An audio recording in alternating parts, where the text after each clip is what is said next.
ॐ भूर्भुवः स्वः तत्सवितुर्वरेण्यं भर्गो देवस्य धीमहि धियो यो नः प्रचोदयात्। ॐ सहना भवतु सहनौ भुनक्तु सह वीर्यं करवावहै तेजस्विनावधीतमस्तु मा विद्विषावहै। ॐ शान्ति शान्ति शान्तिः। प्रिय श्रोतागण, रविवारी शंका समाधान कक्षा 57 से लेकर 59 पर प्रस्तुत करते हैं। यह शंका समाधान की 12वीं किस्त है। मैंने पूर्व में भी कई बार आग्रह किया कि मेरे विषय से संबंधित ही प्रश्न करें, फिर भी कुछ श्रोता अन्य प्रश्न भी यहाँ उपस्थित करते हैं। राजीव वर्त, और ये लिखा भी है कि हो सकता है आपका विषय न हो, फिर भी सभी श्रोता को आपकी वाणी से इसे बताएं। कृपया गौ माता के बारे में बताएं। वेद गौ माता के बारे में क्या कहता है? कुछ लोग कहते हैं वेद पुराण उपनिषद इत्यादि सभी गौ माता से ही है। कुछ लोग कहते हैं ऋषि मुनियों ने गौ माता को विश्व की माता, ब्रह्मांड की माता बताया है और ऋषियों ने हमेशा गाय को गाया है। कुछ लोग कहते हैं गायत्री मंत्र गाय का मंत्र है। क्या ये सच है? विज्ञान की दृष्टि से पृथ्वी और गौ माता का क्या महत्व है? कुछ बुद्धिजीवी कहते हैं कि यदि पृथ्वी से गाय खत्म होगी तो पृथ्वी भी नहीं रहेगी। कृपया मार्गदर्शन करें।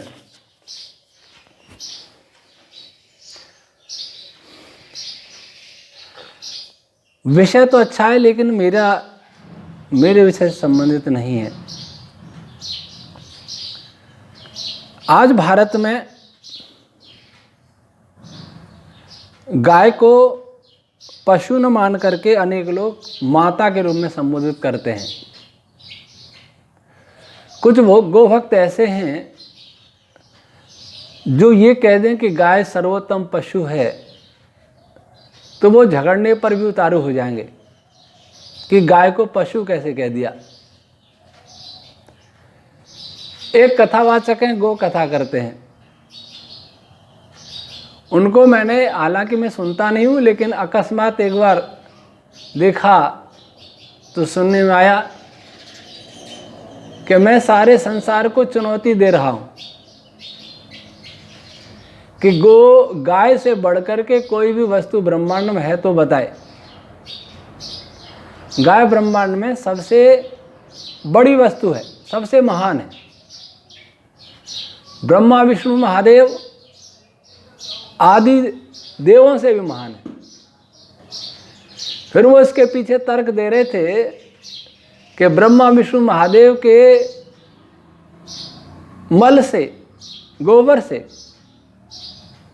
न तो आंगन किया जाता है, न उसकी पूजा होती है, लेकिन गाय के गोबर की पूजा होती है। गाय के गोबर से घर में आंगन भी किया जाता है, लीपा जाता है। इसलिए गाय उन सब से महान है।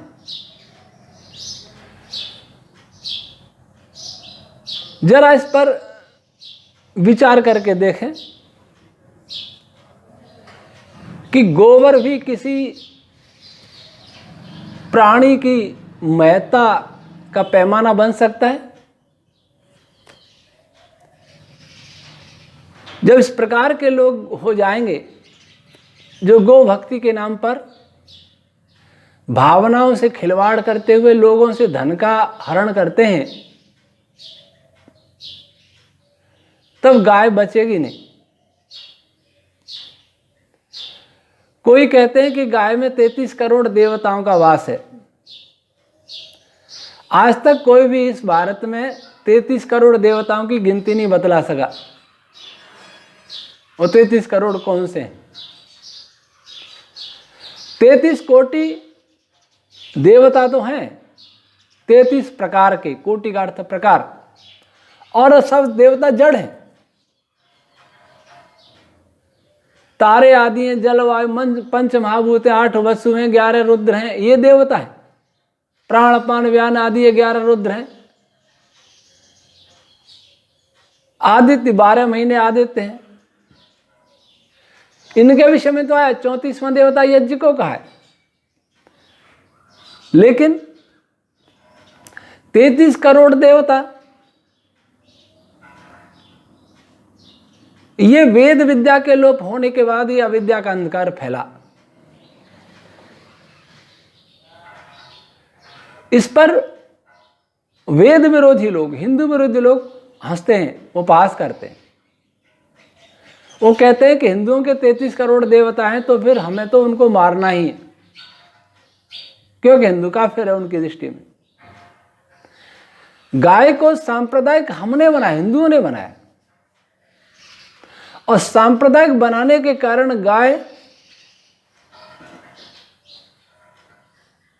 अन्य विरोधी संप्रदायों की दुश्मन बन गई। जिस देश में गाय में 33 करोड़ देवता माने जाते हों, जिस देश में गाय ब्रह्मा विष्णु महादेव जैसे महापुरुषों जिनको ईश्वर मानते हैं लोग, उनसे भी बड़ी बताई गई हो, उस देश में गाय की स्थिति इतनी दयनीय है जितनी किसी अरब या ईसाई देशों में नहीं है। हिंदुओं ने गाय को पूजा की वस्तु बना लिया, मुसलमानों ने गाय को बलि की वस्तु बना लिया, पालने की वस्तु किसी ने नहीं बनाया। हिंदू तिलक लगा के सड़क पर छोड़ देता है, गाय के हाथ जोड़ लेता है, एक रोटी खिला देता है, कोई लड्डू खिला देता है, भरपेट चारा नहीं खिलाता। और मुसलमान सोचता है उसको बलि, हर मुसलमान नहीं लेकिन मुसलमान सोचता है, ईसाई सोचता है ये खाने की चीज है। हिंदू बीफ का विरोध करता है, वो बीफ का समर्थन करता है, लेकिन पालना कोई नहीं चाहता। यहां राजस्थान में देखता हूं, काल पड़ा है, गाय रोड पर मर रही हैं, भूखी मर रही हैं, प्यासी मर रही हैं, कोई देखने वाला नहीं, कोई गो भक्त नहीं आ रहा। कुछ गौशालाएं पाल रही हैं, लेकिन गौशालाएं कितनी पालेंगे? सरकार से कुछ अनुदान मिलता भी है, लेकिन कितना मिलेगा? जब तक किसान नहीं पालेगा, जब तक आम आदमी नहीं पालेगा, गो भक्त बनने वाला नहीं पालेगा, तो तक गाय बचेगी नहीं। और पालना तो दूर, गाय का दूध और घी भी अच्छा नहीं लगता लोगों को। गौ माता की जय इतना कहा जाता है। घी डेयरी का लाके खाता है, घी दूध भैंस का पसंद है, घी भैंस का पसंद है। खैर, गाय वास्तव में संसार के सभी पशुओं में श्रेष्ठ है। उसका दूध, मैं आयुर्वेद नहीं पढ़ा, लेकिन इतना फिर भी जानता हूं कि उसका दूध सभी अन्य पशुओं के दूध से श्रेष्ठ है। उसके दूध, घी और मूत्र में सोना भी बताया गया है। जूनागढ़ कृषि यूनिवर्सिटी के वैज्ञानिक ने गोमूत्र में सोने की खोज की। सोना होता है, और स्वर्ण शरीर के लिए बहुत उपयोगी औषधि है। गाय के दूध घी में विटामिन ए सबसे ज्यादा होता है। तो उस दृष्टि से जितने भी आयुर्वेद में औषधियां बनती हैं, जो घृत बनते हैं, विभिन्न प्रकार के घृत, वो गाय के घृत में ही सिद्ध किए जाते हैं, गाय के घृत से ही बनते हैं, कहीं किसी और घृत से नहीं बनते। प्राकृतिक चिकित्सालयों में भी दुग्ध कल्प किया जाता है, तो वो, या मट्ठा कल्प किया जाता है, वो भी गाय के दूध दही से ही किया जाता है, और किसी से नहीं। गाय का दूध ही सर्वसे अधिक सात्विक है। सत्वगुण, रजोगुण, तमोगुण, इसको वर्तमान वैज्ञानिक नहीं समझते, और नहीं समझेंगे क्योंकि उनकी बुद्धि सत्वगुण ही नहीं है। वो भ्रष्ट भोजन करते हैं, वो स्वयं तमोगुण ही खाते हैं, उनको सत्वगुण, रजोगुण, तमोगुण की पहचान होगी कैसे? मांस मछली खाने वाले, अंडे खाने वाले, शराब पीने वाले और कुछ करने वाले, वो कभी भी सात्विकता को नहीं जान सकते, सत्वगुण का महत्व नहीं जान सकते। उनकी बुद्धि निष्पक्ष नहीं हो सकती, मानवता के लिए सर्वथा हितकारी नहीं हो सकती। इसलिए गाय का महत्व इतना ही है कि गाय का दूध, दही, घी, मक्खन, छाछ, गोबर, मूत्र, ये सभी उपयोगी हैं। सभी एक बहुत बड़ी औषधि है। और गाय की प्रतिरोधक क्षमता भी भैंस आदि से अधिक होती है। जितना गाय या भूखी प्यासी घूमती है, नहीं अगर भैंस हो तो कब की मर गई होती। गाय भी देशी गाय, संकर गाय नहीं, विदेशी गाय नहीं, वो हानिकारक है। अब गावो विश्वस्य मातरः, ये महाभारत में है। वेद में गो शब्द से कई पदार्थों का ग्रहण होता है। असल में गो शब्द से पृथ्वी का भी ग्रहण होता है, गो शब्द से वाणी का भी ग्रहण होता है, गो शब्द से सूर्य की किरणों का भी ग्रहण होता है, और गो शब्द से गाय का भी ग्रहण होता है। इसलिए कुछ गो भक्तों ने जब किरणों की बात आ रही है वहां भी गाय को ले लिया, जब गौवाणी अर्थात छंद रश्मियों की बात आ रही है वहां भी गाय को ले लिया, जब पृथ्वी की बात आ रही है वहां भी गाय को ले लिया, और गाय को इतना महिमा मंडित किया कि गाय को एक अलौकिक प्राणी बना दिया, गाय को चमत्कारी प्राणी बना दिया। और इसी परंपरा ने गाय का नाश किया।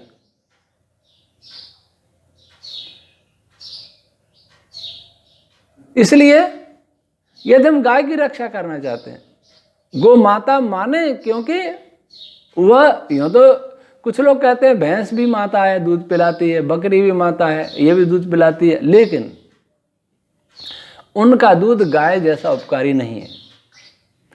गाय के घी से किया गया यज्ञ ही सभी अन्य घी से किए जाने वाले यज्ञों की अपेक्षा अधिक उपकारी है। पर्यावरण प्रदूषण को नष्ट करने के लिए, रेडियो प्रदूषण को नष्ट करने के लिए गाय के घृत से यज्ञ के अतिरिक्त यज्ञ से बड़ा और कोई उपाय संसार में नहीं है। इस पर शोध होना चाहिए। मैंने नहीं किया इस पर शोध, लेकिन जो शोध हुए हैं वो बताते हैं इस बात को। इसकी चर्चा मैं नहीं जाऊंगा। तो जहां पृथ्वी विषैली है, जहां जल विषैला है, जहां वायु विषैली है, जहां आकाश विषैला है, वहां गाय का घी ही बचा सकता है पर्यावरण प्रदूषण को। गाय का घी जब मिलेगा जब गाय बचेगी, और गाय जब बचेगी जब बैल बचेगा।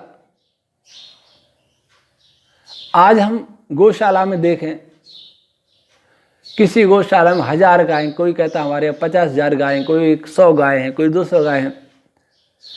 अगर उनसे पूछें कि इनके बैल कहाँ गए, उन गायों ने ब्याही होंगी तो बैल भी हुए होंगे, बछड़ी भी हुए होंगे, बछड़े भी हुए होंगे। बछड़ियां तो दिखती हैं गौशाला में, गाय तो दिखती हैं, लेकिन बैल कहाँ गए? ये बहुत बड़ा प्रश्न है। क्या गौशाला की गाय बछड़ी दिया करती है? कौन ले जा रहा है बूचड़ खाना में गाय? कौन बेच रहा है? ये सब सोचने का विषय है। तो गाय संसार का सबसे अधिक उपकारी प्राणी है। गाय पर्यावरण प्रदूषण को मिटा सकती है, पर्यावरण को बचा सकती है अपने यज्ञ के द्वारा। लेकिन इसका अर्थ यह नहीं कि सब गाय से है। वेद भी, पुराण की हम चर्चा नहीं करते, क्योंकि पुराण के हम भी पौराणिक है, लेकिन ऐसे पौराणिक नहीं है। ब्राह्मण ग्रंथ ही सच्चे पुराण है। भागवत पुराण, शिव पुराण, ब्रह्मवैवर्त पुराण, गरुण पुराण, ये पुराण नहीं है, ये नवीन ग्रंथ है, कल्पित ग्रंथ है। और यही सारी समस्याओं की जड़ है। इनमें बहुत सारी अच्छी बातें भी हैं, बहुत सारी विज्ञान की बातें भी है, बहुत सारी इतिहास की बातें भी, लेकिन उनमें बहुत सारी वे बातें हैं जिन्होंने वैदिक संस्कृति, सभ्यता को, धर्म को बहुत हानि पहुंचाई है। इसलिए मैं केवल वेद, ब्राह्मण ग्रंथ, उपनिषद इन्हीं का पक्षधर हूं, क्योंकि ये ऋषियों के ग्रंथ हैं। भागवत आदि पुराण ऋषियों के ग्रंथ नहीं है। तो इनमें गाय की महिमा है, लेकिन वेद जिससे संसार बनाया वो गाय से कैसे पैदा हो गया, गाय उससे बड़ी कैसे होगी, ये बहुत नादानी की बातें हैं, नासमझी की बातें, मूर्खता की बातें हैं। जिस व्यक्ति को गिराना हो उसका एक उपाय है कि उस व्यक्ति को बहुत ज्यादा प्रशंसा करो उसकी, अपने आप गिर जाएगा। वैसे ही हम गाय की प्रशंसा करके उसको गिरा रहे हैं, उसको खत्म कर रहे हैं, उसको शत्रु बना रहे हैं विरोधियों का। कोई नहीं कहता गाय हमारी आर्थिक आधार है। क्यों दूसरे देश गाय से 100 लीटर दूध लेते हैं, और क्यों वही गाय हमारे यहाँ बिना दूध के फिरती है गलियों में मारी मारी? कौन मारता है? खेत में जाती है किसान मारता है, सब्जी मंडी में जाती है सब्जी बेचने वाले मारते हैं, बाजार में जाती है बाजार वाले दुकानदार मारते हैं। गाय को पूछता कौन है? इसको ये पूजा है क्या? तिलक लगा के एक रोटी एक लड्डू खिलाने से कहां जाएगी गाय? जो बचती है बूचड़ खाने में चली जाती। इसलिए गाय को जब तक आर्थिक आधार वाला पशु नहीं माना जाएगा, उसका नस्ल सुधार नहीं किया जाएगा, दूध उत्पादन नहीं बढ़ाया जाएगा, तब तक गाय की ये दुर्दशा भारत में बनी रहेगी। इस विषय में कोई विचार नहीं करता। न सरकार अच्छा प्रयास कर रही है, न जनता प्रयास कर रही है, लेकिन नारे बहुत लगते हैं। गाय के नाम से वोट भी मिलते हैं, गाय के विरोध से भी वोट मिलते हैं, और गाय के नाम से व्यवसाय भी चलते हैं। गाय के नाम से सेना बनी हुई, लेकिन गाय बच नहीं पा रही। ऋषियों ने गाय को गाया नहीं, गाय का दूध पिया है। गाय का दूध पी करके प्रज्ञा बुद्धि को प्राप्त किया है। कुछ लोग कहते हैं गायत्री मंत्र गाय का मंत्र है। उन्हें गायत्री मंत्र का कोई ज्ञान नहीं, गाय का कोई ज्ञान नहीं। मैं इस पर कोई टिप्पणी नहीं करूंगा, हर बात टिप्पणी योग्य नहीं होती।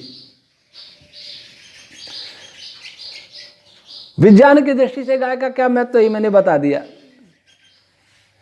हर घर में गाय होगी, हर घर में गाय के घी से यज्ञ होगा, हर घर में गाय का ही दूध पिया जाएगा, गाय के घी खाया जाएगा, और गाय को उन्नत बनाया जाएगा। गाय के बैलों से ही खेती होगी, ट्रैक्टर बंद किए जाएंगे, तब गाय बचेगी, तभी पर्यावरण बचेगा, तभी धरती बचेगी। धरती बचने का मतलब धरती के प्राणी बचेंगे। धरती कहीं नहीं जाने वाले नहीं है, प्राणी बचेंगे। अरुण कुमार ये लिखते हैं कि मनुष्यों की उत्पत्ति भूमि से हुई, तो आज मनुष्य की उत्पत्ति भूमि से क्यों नहीं होती है? जब सृष्टि में पृथ्वी की उत्पत्ति होती है, पृथ्वी एक आकाशीय वो आग के गोले जैसी होती है, धीरे धीरे ठंडी होती है। उस समय पृथ्वी का धरातल बहुत मुलायम होता है, जगह जगह द्रव पदार्थ भरा रहता है, उसमें रासायनिक क्रिया होती हैं, उनसे शुक्र रज उत्पन्न होते हैं, उनके निषेचन से उनमें जीवात्मा को प्रवेश मिल जाता है और भ्रूण का विकास होता है। उस समय यही आवश्यकता है। कोई मुझे दुनिया का व्यक्ति बता दे कि मनुष्य की उत्पत्ति कैसे हुई, अमीबा की कैसे हुई? पृथ्वी पर ही हुई।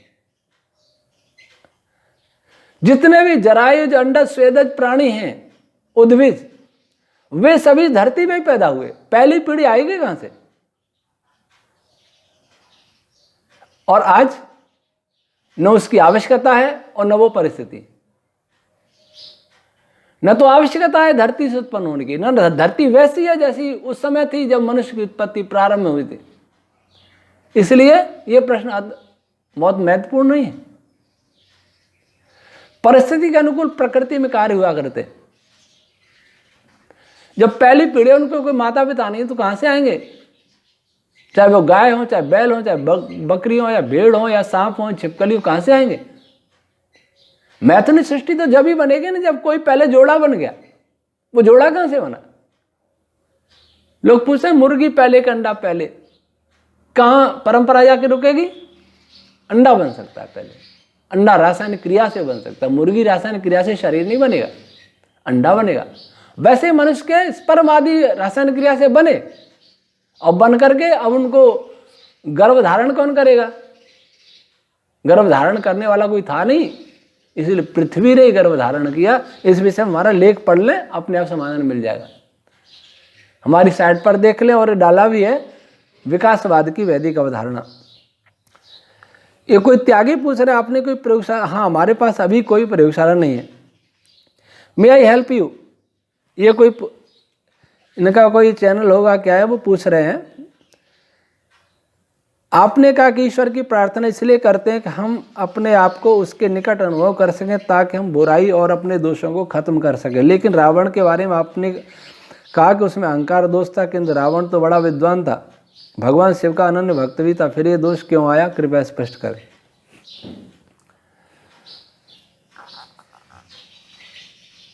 रावण को जिस प्रकार से भगवान शिव का भक्त बताया जाता है, पहले तो ये सोचना की बात है कि भगवान शिव कौन थे।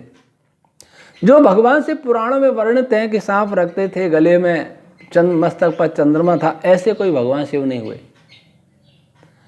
भगवान शिव ईश्वर का नाम है। भगवान शिव ईश्वर का नाम है जो सबका कल्याणकारी है। भगवान इंद्र भी ईश्वर का नाम है जो परम ऐश्वर्य वाले है। भगवान विष्णु भी उसका नाम है जो सब में व्यापक है। भगवान ब्रह्मा भी ईश्वर का नाम है क्योंकि सृष्टि का रचयिता है।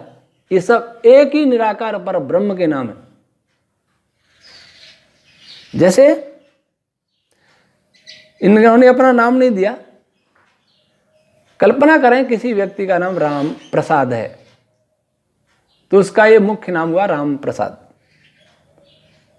उसका बेटा उसको राम प्रसाद नहीं कहेगा, उसका बेटा उसको पिताजी कहेगा। तो राम प्रसाद के लिए एक और उपनाम हो गया, एक और संबोधन हो गया पिताजी। वो संबोधन कौन करेगा? पुत्र करेगा, पुत्री करेगी। राम प्रसाद के पिताजी उसको पुत्र कहेंगे, बेटा कहेंगे। तो एक और संबोधन हो गया राम प्रसाद के लिए, बेटा, पुत्र। राम प्रसाद की पत्नी उसको पति कहेगी, राम प्रसाद नहीं कहेगी, तो एक और संबोधन हो गया उसके लिए, पति। राम प्रसाद का मामा उसको भानजा कहेगा, एक और विशेषण हुआ भानजा। राम प्रसाद की दुकान करता है वो व्यक्ति, तो उसको ग्राहक लोग सेठ जी कहेंगे, एक और विशेषण हुआ राम प्रसाद का, सेठ जी। राम प्रसाद डॉक्टरी भी कर लेता है तो रोगी उसको डॉक्टर साहब कहेंगे। तो नाम तो एक राम प्रसाद था, मुख्य नाम तो, लेकिन समाज संसार कई नामों से पुकार रहा है। क्यों? क्योंकि वो कई प्रकार की भूमिका अदा करता है। किसी के लिए पुत्र की भूमिका अदा करता है, किसी के लिए पिता की भूमिका अदा करता है, किसी के लिए पत्नी की भूमिका अदा करता है, किसी के लिए भानजा की भूमिका अदा करता है, किसी के लिए डॉक्टर, किसी के लिए सेठ की भूमिका अदा करता है। तो उसके अनेक नाम हो गए। लेकिन उसके नाम कोई पत्र लिखेगा, इनमें से कोई भी, चाहे उसका बेटा लिखे, चाहे पिता लिखे, चाहे गुरु लिखे, चाहे उसका रोगी लिखे, चाहे उसका ग्राहक लिखे, वो बाहर पते में राम प्रसाद ही लिखेगा। डॉक्टर, सेठ जी, पिता, भाई, ये लिखने से डाक नहीं मिलेगी। तो मुख्य नाम राम प्रसाद ही है। वैसे ही ईश्वर उस परब्रह्म परमात्मा का जिसने सृष्टि बनाई है, उसका मुख्य नाम तो ओम ही है, परंतु उसके गौण नाम, गुणों के आधार पर नाम, उसकी अन्य भूमिकाओं के आधार पर उसके अनेक संबोधन है, जिनमें एक शिव भी संबोधन है, जिनमें एक भगवान भी संबोधन है, जिनमें एक ब्रह्मा भी संबोधन है, जिनमें एक विष्णु भी संबोधन है, जिसमें मंगल, बुध, गणेश, महेश, ये सारे संबोधन है, जगदम्बा, ये सब संबोधन है उसी शक्ति के। अगर राम प्रसाद का बेटा, राम प्रसाद का पिता आपस में लड़ने लग जाए, वो कहेगा राम प्रसाद का नाम मैं पिताजी कहेगा, वो बेटा कहेगा, दोनों में झगड़ा हो जाए तो मूर्खता होगी कि नहीं होगी? और दोनों ही अलग अलग चित्र बना ले। ऐसे ही हुआ हमारे ब्रह्मा ऐसे, नहीं नहीं विष्णु बड़े हैं, नहीं विष्णु बड़े हैं, शिव बड़े हैं। इस प्रकार के झगड़े शुरू हो गए और उनकी तस्वीरें बना ली। तो ये तो हुए ईश्वर रूपी शिव की बात, ईश्वर रूपी सृष्टिकर्ता शिव की बात, सृष्टिकर्ता ब्रह्मा की बात, सृष्टिकर्ता विष्णु की बात। अब दूसरे ब्रह्मा विष्णु शिव के बारे में देखें। ये महापुरुष हुए, देव जाति के थे, देव वर्ग के थे। जाति तो एक ही होती है, मनुष्य, और मनुष्य भी विभाग थे। इन सब लोगों ने हम सब नाम कहां से सीखे? भगवान मनु ने मनुस्मृति का सर्वेशाम, और सभी नाम और सभी कर्म वेद से सीखे हैं। संपूर्ण ज्ञान की उत्पत्ति वेद से हुई है, भाषा की उत्पत्ति वेद से हुई है। इसलिए जिन महापुरुषों ने, जो महापुरुष हुए हैं या कोई भी हुए, उन्होंने अपने नाम वेद से ही रखे। भाषा वेद से सीखी, ज्ञान वेद से आया, तो नाम भी वहीं से सीखे। तो परब्रह्म परमात्मा का शिव नाम देखा वेद में, तो एक महापुरुष हुए उन्होंने नाम शिव रख लिया, एक महापुरुष हुए उन्होंने अपना नाम ब्रह्मा रख लिया, एक महापुरुष हुए उन्होंने अपना विष्णु रख लिया, एक महापुरुष हुए उन्होंने इंद्र रख लिया। ये नाम रख लिए। अब इन नाम वाले ऐतिहासिक जो पुरुष हुए हैं, उनका तो चित्र बना जा सकता है, लेकिन उनके चित्र की नहीं, चरित्रों की पूजा करनी चाहिए। पर उनका चित्र भी, भगवान शिव बहुत बड़े योगी थे। हिमालय में साधना, योग साधना, परब्रह्म ओंकार की उपासना किए करते थे। बहुत बड़े योगी सिद्ध पुरुष थे, बहुत बड़े वैज्ञानिक भी थे। तो रावण कौन से शिव का उपासक था?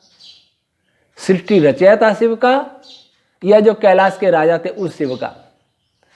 कैलाश के राजा थे उस शिव का अगर उपासक था, तो उस समय उपासना किसी व्यक्ति की नहीं हुआ करती थी, उपासना केवल परब्रह्म परमात्मा की ही हुआ करती थी। क्योंकि भगवान शिव जो महापुरुष शिव है, वो भी स्वयं परब्रह्म परमात्मा की उपासना करते थे। आदर सम्मान तो किया जाता था, और इसी को पूजा भी कहते हैं। पूजा के कई अर्थ हो जाते हैं। तो शिव जो वैज्ञानिक थे, शिव जो महापुरुष थे, संभव है वाल्मीकि रामायण में जो लिखा है उसमें संभव है उन्होंने, रावण ने शिव जी से कुछ सीखा था, पढ़ा हो, विज्ञान सीखा हो, हथियार बनाना सीखा हो, तो उनका भक्त हो गया। क्या आप जानते हैं कि किसी से पढ़ के भी आदमी कृतज्ञ हो जाता है?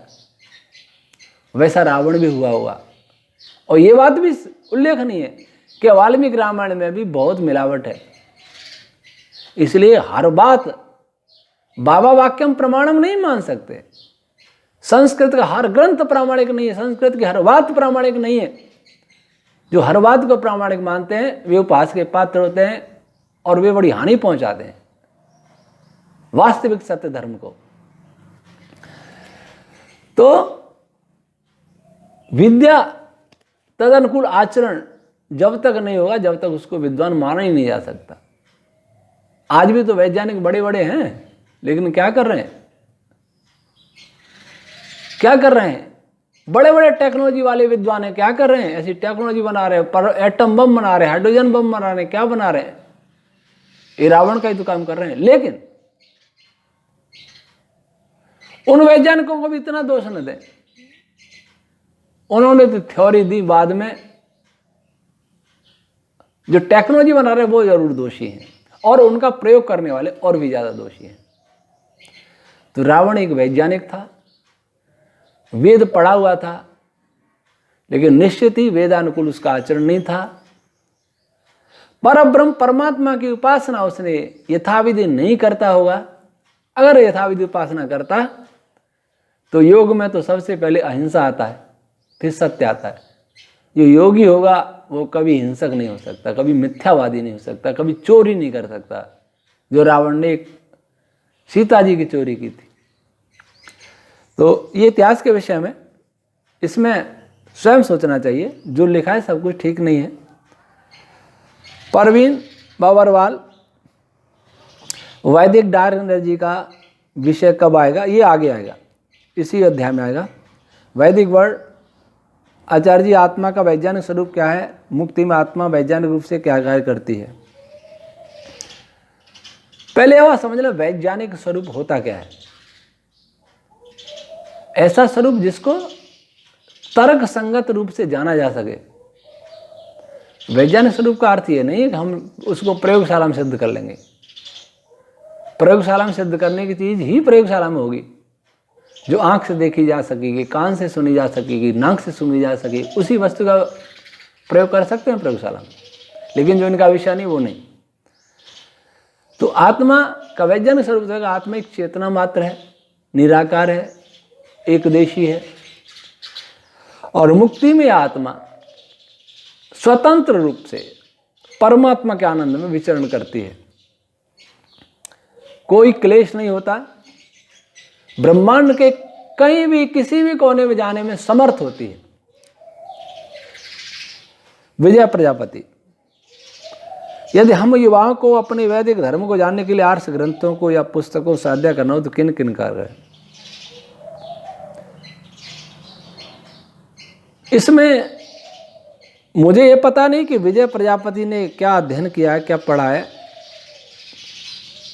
एक सामान्य जिज्ञासु के रूप में ये पूछ रहे हैं, तो मैं सबसे पहले उनको पढ़ने के लिए कहूँगा। एक तो हमारी पुस्तक बोलो किधर जाओगे, जो हमारी वेबसाइट पर है vedicscience.org पर एक सत्यार्थ प्रकाश महर्षि दयानंद सरस्वती का लिखा हुआ, एक महर्षि दयानंद जी की पुस्तक है आर्याभिविनय और उनका जीवन चरित्र। ये पहले पढ़ें, उसके बाद गीता भी पढ़ें, उपनिषद भी पढ़ें, और भी पुस्तकें पढ़ सकते हैं। पहले इनको पढ़ लें।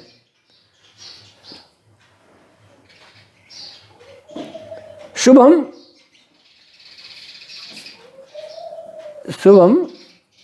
शीर्षक ऐसा कुछ है। मन क्या है? मन का विषय हमारे आ गया है प्रकृति से। हमारी पिछली वीडियो देखें, उसमें शीर्षक दिया भी हुआ मन, अहंकार, बुद्धि, मैं, अहंकार, बुद्धि। तो इनको दोबारा सुने। शैलेंद्र नाथ आचार्य, सूक्ष्म शरीर और जीवात्मा अलग अलग है या एक है? दोनों अलग है। सूक्ष्म शरीर प्रकृति से बना हुआ जड़ पदार्थ है, आत्मा चेतन है, वो किसी से नहीं बनता, कभी नहीं बनता। शुभम मिश्रा, आपने वैदिक डार्क एनर्जी को असुर ऊर्जा क्यों कहा है? क्या इसलिए क्यों रैंडमनेस डिसऑर्डर को इंक्रीज करती है? पहले तो शिवम मिश्रा, इनसे मैं जानना चाहता हूँ कि नहीं शायद शिवम मिश्रा ने ही या किसी ने कुछ राशि हमारे अकाउंट में जमा कराई है। क्या आपकी है? यदि है तो अपना पूरा पता, नाम हमें भेजें ताकि उसकी रसीद काट के हम भेज सकें।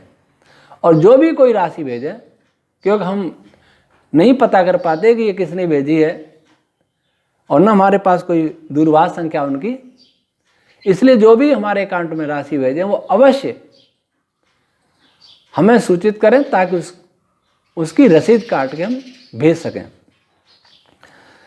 मैंने वैदिक डार्क एनर्जी को असुर ऊर्जा नहीं कहा है, मैंने असुर ऊर्जा को वैदिक डार्क एनर्जी कहा है। हमारे शास्त्रों में उसका नाम असुर ऊर्जा है, असुर तत्व, देवासुर संग्राम। देव विजिबल पदार्थ को कहते हैं, असुर जो विजिबल नहीं है, अप्रकाशित, उनको कहते हैं। तो उस पदार्थ के गुण थोड़े थोड़े डार्क एनर्जी से मिलते हैं, जो वर्तमान वैज्ञानिक मानते हैं। इसलिए मैंने उसको डार्क एनर्जी न कह के वैदिक डार्क एनर्जी नाम दिया, क्योंकि उससे पूरे गुण नहीं मिलते। डार्क एनर्जी भी डार्क है और हमारी असुर ऊर्जा भी डार्क है। और डिसऑर्डर, ये डिसऑर्डर के लिए तो नहीं होती, लेकिन विस्फोट के लिए भी होती है, प्रतिकर्षण के लिए भी होती है, प्रक्षेपण के लिए होती है, और इनकी भी सृष्टि में आवश्यकता होती है। रविशंकर,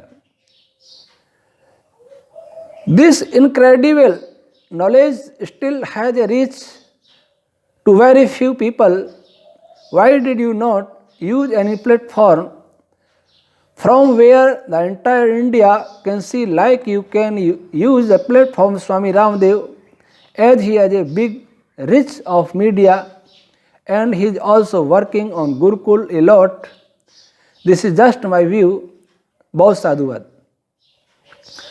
स्वामी रामदेव जी अपने ढंग से उन्होंने काम किया, लेकिन आज वो उद्योगपति हैं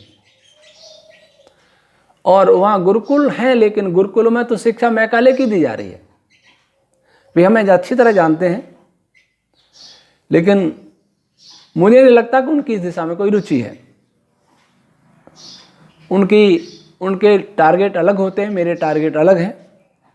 इसलिए जितना हमारे पास साधन है हम उन्हीं साधनों से कार्य करते रहेंगे। शैलेंद्रनाथ आचार्य, सब जगह क्रिया हो रही है, ये बात वैज्ञानिक जानते हैं, फिर भी वह ईश्वर की सत्ता पर विश्वास क्यों नहीं करते? सब जगह क्रिया हो रही है यह तो बात जानते हैं, लेकिन वे इस भ्रम में कि क्रिया स्वयं ही होती है, इसलिए वो ईश्वर की सत्ता में विश्वास नहीं करते। और कुछ वे ये सोच लेते हैं कि ईश्वर हमारा विषय नहीं है, अध्यात्म वालों का विषय है। इस अध्यात्म और भौतिक, इन दोनों के बीच में बड़ी दीवार खड़ी है और दोनों एक दूसरे से पार नहीं जाना चाहते, उस दीवार को तोड़ना नहीं चाहते। जो धर्माचार्य माने जाते हैं वो विज्ञान वालों के पास नहीं जाना चाहते, विज्ञान वाले वो अध्यात्म वालों के पास नहीं जाना चाहते। क्यों?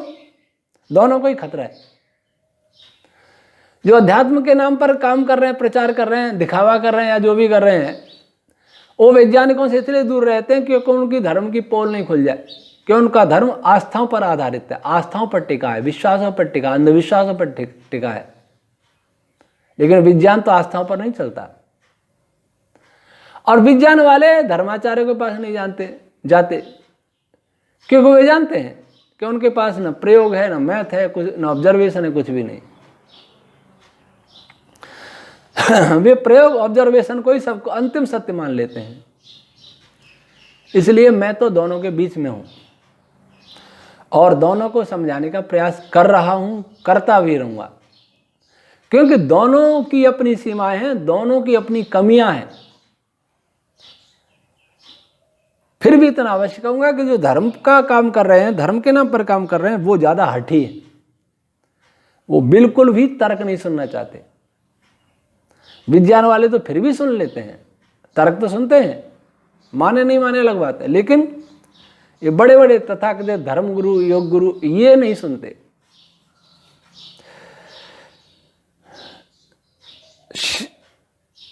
शिवम कुमार, आप समर्थ हैं, इसलिए आपसे अनुरोध करता हूं, बताएं कि परमात्मा ने संसार क्यों बनाया? प्रकृति के गुणों का क्या मतलब? परमात्मा ने संसार क्यों बनाया? शायद हमने कभी बताया था, फिर बता दें कि परमात्मा ने संसार तो बनाया, पर परमात्मा ने जीवात्मा को नहीं बनाया, परमात्मा ने प्रकृति को नहीं बनाया। परमात्मा पूर्ण है, ज्ञान से पूर्ण है, शक्ति से पूर्ण है, फैलाव विस्तार से पूर्ण है। प्रकृति भी पूर्ण है, प्रकृति अज्ञान से पूर्ण है, जड़ता से पूर्ण है और फैलाव से पूर्ण है। अब एक रह गया जो पूर्ण है, जीवात्मा। चेतना है, लेकिन वो चेतना सर्वज्ञ नहीं है, अल्पज्ञ है, अल्प शक्ति वाली और अल्प देश वाली है, एक देश वाली है। तो ये एक ऐसा रह गया, चेतन भोग कर सकता है। जीवात्मा ऐसा है कि बिना शरीर के इसको सुख दुख दोनों ही अनुभव नहीं होंगे, जड़ के समान पड़ा रहेगा, इसकी कोई चेतना काम ही नहीं आएगी। इसलिए परमात्मा ने जीवों की भलाई के लिए सृष्टि बनाई, क्योंकि बिना सृष्टि के न तो परमात्मा के गुणों की कोई उपयोगिता है। परमात्मा सर्वव्यापक है, परमात्मा सर्वशक्तिमान है, परमात्मा सब कुछ कर सकता है, परमात्मा दयालु है, परमात्मा निराकारी है, लेकिन उसका उनके गुणों का उपयोग क्या? जब सृष्टि नहीं बनाएगा तो क्या उपयोग है? और प्रकृति जो नाना प्रकार के विकारों में विकारों से ग्रस्त होकर के परिवर्तित होकर नाना प्रकार की वस्तुओं का निर्माण करने की सामग्री है। अगर उसे सामग्री का काम में नहीं लिया जाए तो उसकी भी क्या उपयोगिता। और जीवात्मा जो भोगता है, भोग सकता है, मोक्ष को पा सकता है, सुख दुख दोनों भोग सकता है, अनेक प्रकार के कार्य कर सकता है, लेकिन बिना सृष्टि के उसके पास कार्य करने के साधन नहीं, सूक्ष्म शरीर नहीं, स्थूल शरीर नहीं, संसार नहीं, तो उसकी भी कोई उपयोगिता नहीं है। तो ईश्वर ने अपने ईश्वर जीव प्रकृति तीनों के अस्तित्व की उपयोगिता को सिद्ध करने के लिए और जीवों की भलाई के लिए सृष्टि बनाता है, और ऐसा करना उसका स्वभाव है। कोई आँख क्यों देखती है? आँख का स्वभाव है देखना, कान का स्वभाव है सुनना।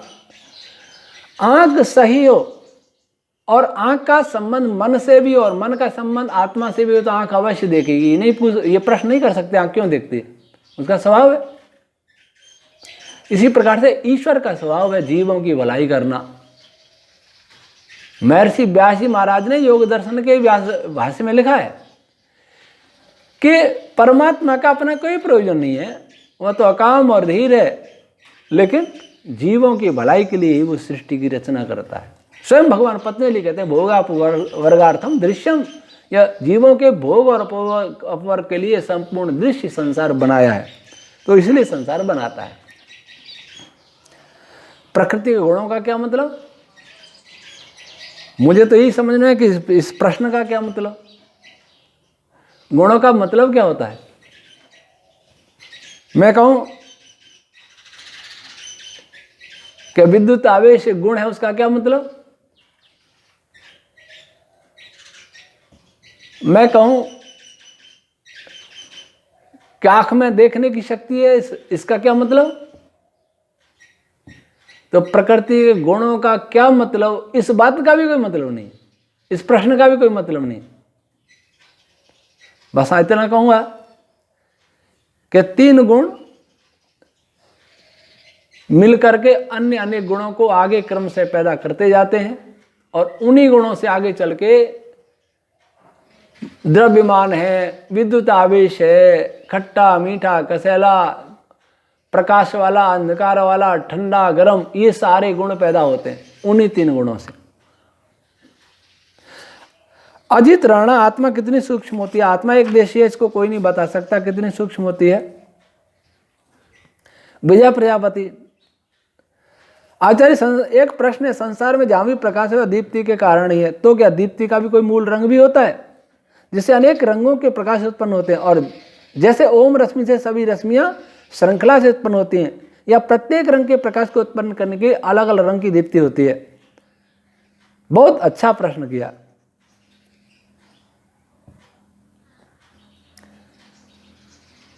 मूल दीप्ति ओम रश्मि की ही होती है, और उसके बारे में कभी कोई नहीं बता सकता। लेकिन यह ओम रश्मि दैवी गायत्री छंद है, और गायत्री का रंग आचार्य पिंगल ने छंद शास्त्र में शुक्ल दिया है। तो इसमें मेरा मत है कि इस ब्रह्मांड की सबसे प्रथम दीप्ति है वो शुक्ल रंग की ही है, बाद में अन्य रंग की दीप्तियां उत्पन्न होती हैं, और उनसे आगे अन्य रंगों की उत्पत्ति होती है। और रंगों की उत्पत्ति का भी एक बड़ा विज्ञान है, अलग अलग छंदों के द्वारा रंगों की उत्पत्ति होती है। सत्यमेव जयते, आप मेडिटेशन करते हैं तो उसकी टेक्निक जरूर बताइए।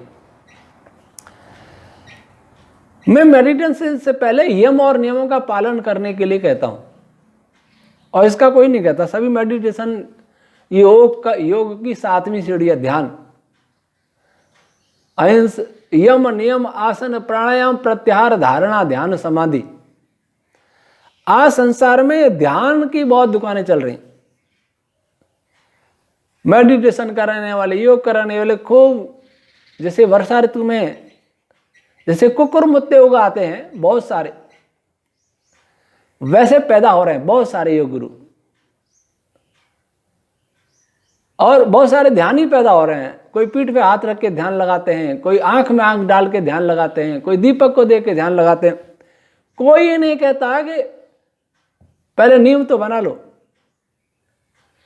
ध्यान तो छत है, और छत के ऊपर भी जो कंगूरे दिखते हैं, जो गुम्बद जैसे दिखते हैं, वो है समाधि। अंतिम नींव तो खोदी नहीं, फाउंडेशन बना नहीं, और सीधी छत डाल रहे हैं। ये सब दुकानदारी है। जो ध्यान लगवाते हैं उनका खुद का ध्यान नहीं लगता। फिर वो क्या करते हैं, कई ध्यान वाले जेल में बैठे हैं।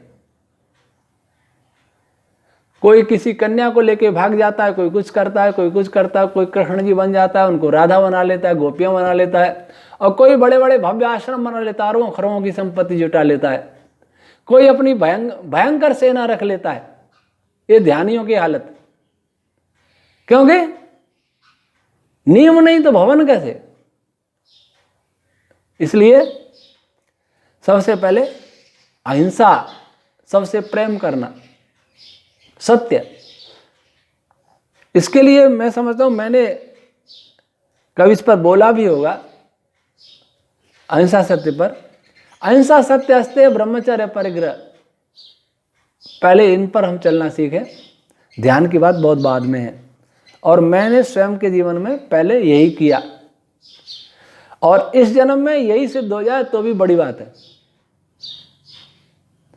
ध्यान करता था किशोरावस्था में, अभी करता हूं, अभी कम स्वास्थ्य के कारण से।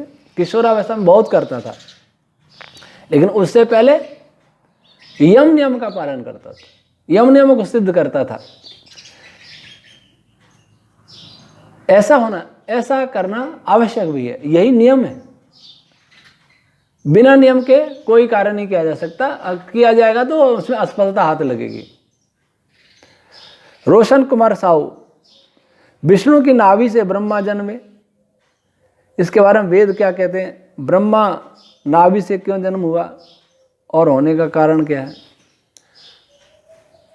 अगर कोई मुझे दिखा दे कि वेद में लिखा है तो मैं उस पर विचार करूंगा। ब्रह्मा, विष्णु, महादेव, शिव, इनके बारे में मैंने अभी चर्चा की कि ये क्या है। नाभि से कोई जन्म लेता भी है क्या? हां, ब्रह्मा ब्राह्मण ग्रंथों में बल को कहते हैं, और यज्ञ संयोग आदि क्रियाओं को कहते हैं। ऐसा तो हम कह सकते हैं सभी संयोग आदि क्रिया सृष्टि में जो भी है उनका नाभि बल है, ब्रह्मा है, विष्णु की नाभि ब्रह्मा है। लेकिन ब्रह्मा नाम और विष्णु नाम के जो महापुरुष हुए हैं वो किसी नाभि से पैदा नहीं होते, वो तो जैसे पैदा होते हैं वैसे ही पैदा हो जाते हैं। और वस्तुतः ब्रह्मा जो सबसे पहले ब्रह्मा थे वो तो भूमि से पैदा हुए थे, भूमि से पैदा हुए। क्योंकि उस समय मैथुनी सृष्टि थी, बाद वाले ब्रह्मा फिर मैथुनी सृष्टि से पैदा हुए। इन कल्पनाओं से बहुत हानि हुई है। बहुत सारी बातें वेद न समझने से, वेद के कुछ एक एक शब्द को लेकर के ही या कुछ वाक्यांश को लेकर, मंत्रांश को लेकर ही ब्राह्मण ग्रंथों में आख्यान लिखे गए, और आख्यान, उन आख्यानों के विज्ञान को न समझकर मध्यकाल में ये तथाकथित पुराण भागवत आदि इनमें उनके नाम से लंबी लंबी कहानियां गढ़ ली गई। ऐसी कहानी ब्रह्मा विष्णु के विषय में हो तो संभव है वेद के न समझने से ऐसे अनेक अनर्थ हुए। यही नहीं है, सत्याप्रकाश में तो दिखा है कि देवी ने हथेली रगड़ के छाले से सृष्टि की उत्पत्ति कर दी। शिव पुराण लिखा है कि शिव जी ने भस्म के गोले से सृष्टि की उत्पत्ति कर दी। बहुत बढ़िया चमत्कारिक घटनाएं जो हमारे शास्त्रों को लजाने वाली हैं, नीचा दिखाने वाली हैं। विज्ञान के युग में हम आज इसलिए शर्मिंदा हैं और नतमस्तक होकर के हम मैकालिक शिक्षा ग्रहण करने को विवश हैं। इसलिए हर संस्कृत का वाक्य प्रमाण नहीं है, इस पर विचार कर अवश्य करें। स्वप्न की वैज्ञानिकता क्या है, क्या स्वप्न सोचते हैं? मैं स्वप्न की वैज्ञानिकता के विषय में कोई नहीं जानता। इतना अवश्य जानता हूं कि जो मन में विचार होते हैं, इस जन्म में आए हों, पूर्व जन्म में आए हों और पूर्व जन्म में आए हों, वही क्रियान्वित होते हैं स्वप्न में। और कभी कभी कुछ विचार मिश्रित हो जाते हैं, तो अन्यथा अकल्पित विचार भी आ जाते हैं। स्वप्न सच भी हो सकते हैं और सच स्वप्न के पीछे परमात्मा की प्रेरणा भी हो सकती है।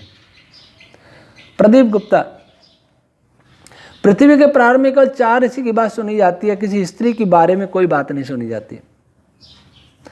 ये तो बात सुनी जाती है कि स्त्री पुरुष के जोड़े पैदा हुए और ये 4 ऋषि पैदा हुए इस सृष्टि में,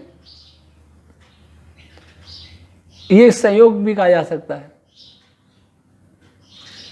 एक परीक्षा में, बोर्ड की परीक्षा, कभी पुरुष ने, बालक ने टॉप की, कोई कहेगा कन्या ने टॉप क्यों नहीं की, ये संयोग है, कभी कन्या भी टॉप कर सकते हैं। तो ये तो संयोग है। और दूसरा, सृष्टि में अनेक जगह देखें, किन्हीं वर्गों में, किन्हीं योनियों में नर की प्रधानता होती है, किसी में मादा की प्रधानता होती है। चींटियों में देखेंगे तो मादा ही सर्वे सर्वा होती है, रानी चींटी बोलते हैं। तो गाय बैलों में देखेंगे तो बैल ज्यादा बलवान होता है, वो प्रधान होता है। तो ये विवाद का विषय नहीं है। हमारे यहाँ वैदिक धर्म में कोई भेदभाव नहीं है।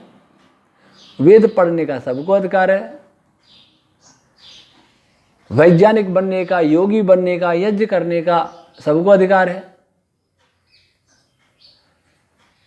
लेकिन प्रकृति ने जो भेद दिया वो भी रहेगा।